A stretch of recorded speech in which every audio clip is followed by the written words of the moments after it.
Good day, this is the Animal Huntress, and you are watching a Florida fighting conch.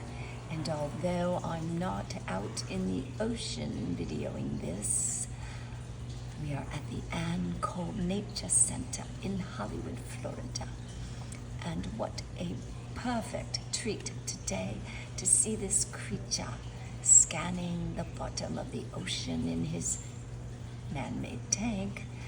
But nonetheless, I would never get this video out in the wild, for the Animal Huntress would never dive this deep.